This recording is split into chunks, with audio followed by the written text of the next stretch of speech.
Precognition is the psychic phenomenon of seeing or otherwise becoming directly aware of events in the future.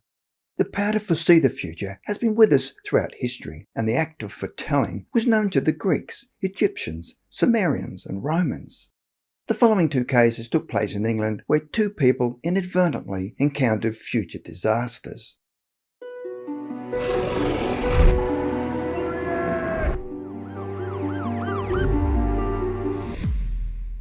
The deserted village. The first story is about a Professor Harvey from England who experienced an unusual event in his childhood, unaware that what he had foreseen was an event that would happen in the future.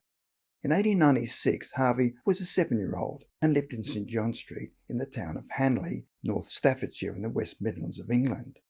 One afternoon he decided to play truant from school, and at one point decided to stop and listen to some organ music that was coming from a small church. And as he drew closer to the music, found that the church was empty and locked.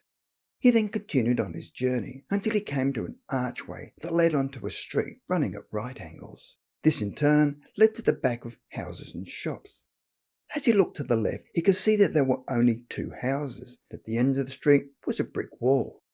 As he walked towards the brick wall, he could see there was a door, and decided to open the door to see what was on the other side. As he opened the door, in front of him was a different world, and a small town with houses, nothing like he'd ever seen before.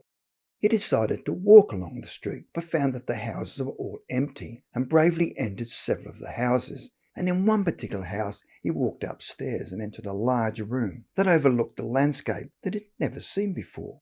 The land sloped away to a valley, but he could not see what was at the bottom of the valley, but beyond there were low tree-covered hills.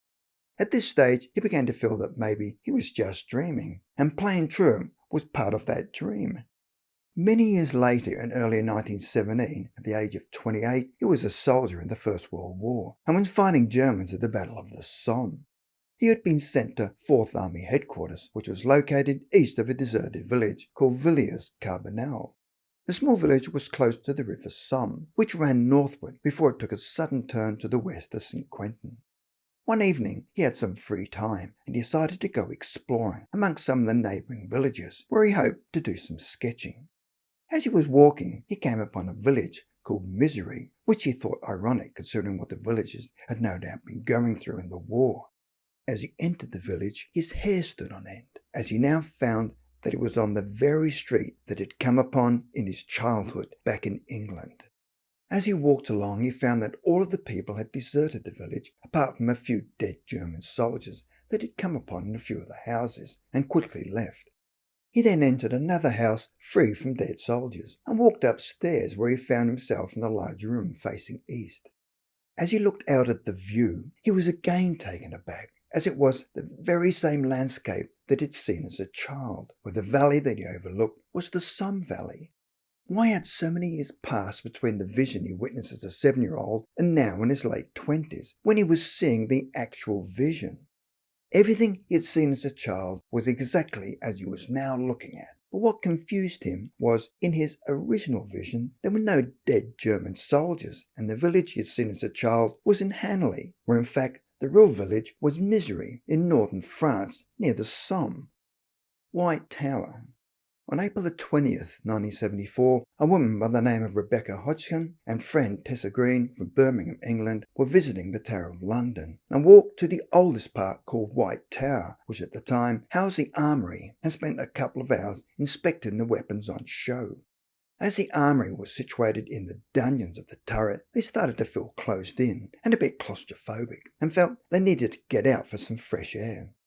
As they were climbing the steps out of the building, Tessa turned to Rebecca and said, "I can hear children shouting," but strangely, Rebecca heard nothing. Then Tessa's voice became louder and more emotional and said, "I can hear children shouting and crying," but Rebecca still heard nothing and suggested the sounds must be coming from the tower grounds. But Tessa was now becoming agitated and frustrated, stating, "No, it's closer than that, and they're yelling." Rebecca assumed the voices that Tessa could hear were people having an argument, and thought it best they did not approach them. Tessa replied, "Can't you hear it? You must be deaf," and Tessa started to get annoyed with her friend. However, as Rebecca could hear nothing, Tessa thought there was no point continuing their discussion and ended it there. They walked out into the open air and sought refreshments and put the incident out of their minds. 1 month later, there was an explosion in the armory of the White Tower, where a bomb had been planted. The headlines in the newspapers dated the 17th of July 1974 read, "A bomb exploded in a cellar armory at the Tower of London, today ripping through clusters of tourists and injuring 42 of them."